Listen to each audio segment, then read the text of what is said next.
A gente conversa agora aqui na Band News FM com o economista da FIENG, da Federação das Indústrias do Estado de Minas Gerais, o Daniel Arruda, ainda repercutindo os impactos que a taxa Selic em 15% ao ano tem nos diferentes setores da economia. Daniel, eu queria que você começasse explicando um pouco, quando a gente fala de indústria, às vezes parece algo muito distante do ouvinte. Qual que é a relevância que a indústria tem quando a gente pensa na economia nacional? Bom, boa tarde, Larissa. A indústria ela é extremamente relevante para a economia nacional.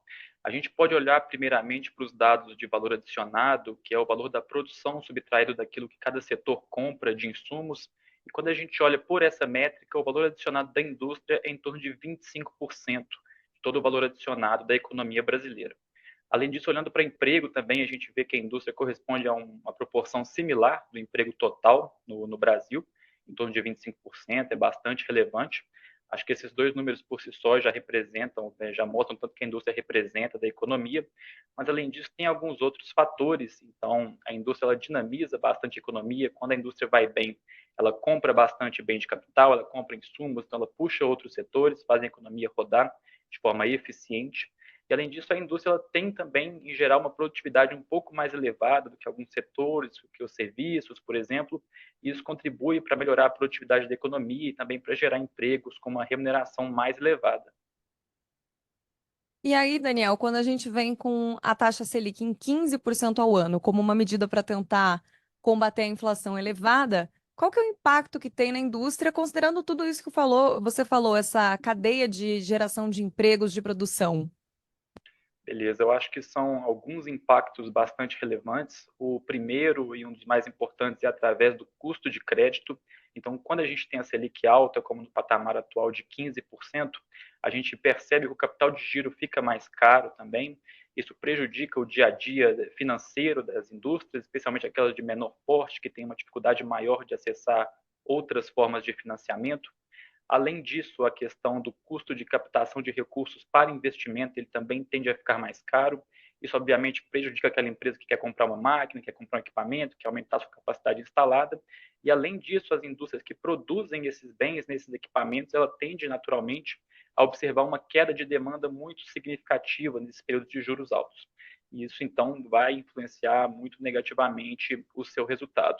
Além disso, nesses períodos, a construção civil tende a ir um pouco pior também, por conta do funding, que começa a ficar mais caro, o financiamento imobiliário é prejudicado.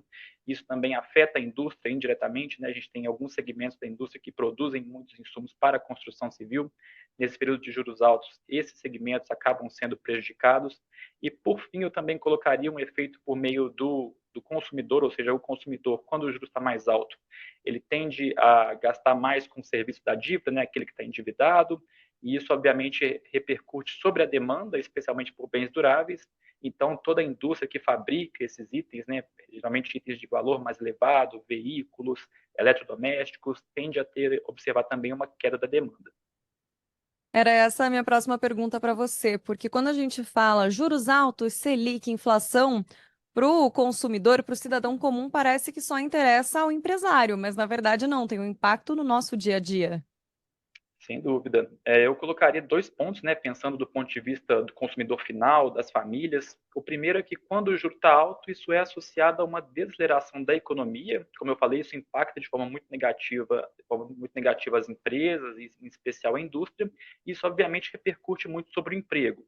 Então, as contratações diminuem, em alguns momentos a gente pode ter uma redução da força de trabalho de algumas das empresas. Isso, obviamente, então, influencia negativamente a disponibilidade de empregos, a geração de renda para a população.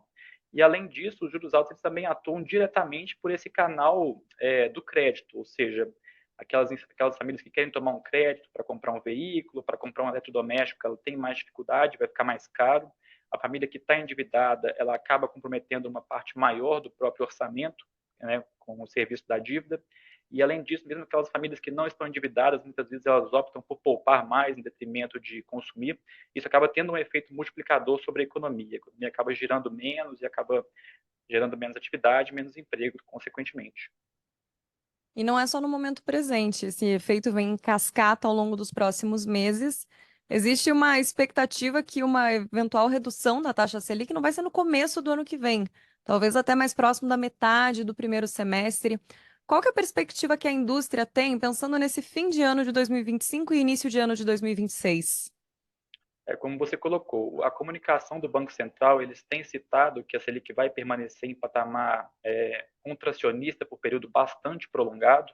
A gente não sabe exatamente qual vai ser esse período, mas a ideia é que vai seguir bastante alta por um certo tempo. Isso, obviamente, tem um impacto bastante negativo sobre o investimento, como a gente comentou, e na medida em que o investimento vai ficando mais caro, o capital vai se depreciando, isso influencia diretamente na capacidade produtiva da economia. Ou seja, a economia, ao longo do tempo, ela tende a crescer menos, justamente porque os bens de capital, as máquinas, os equipamentos, não foram repostos no ritmo devido. Isso influencia negativamente a capacidade de crescimento do PIB ao longo dos próximos anos. Então, como você bem comentou, não é um efeito só de agora, é um efeito que ele vai repercutir ainda por muito tempo. Isso, obviamente, acaba influenciando de forma negativa o crescimento do PIB, o crescimento do emprego e a economia de forma geral. Daniel, tem algo que você gostaria de acrescentar que faltou te perguntar sobre esse assunto?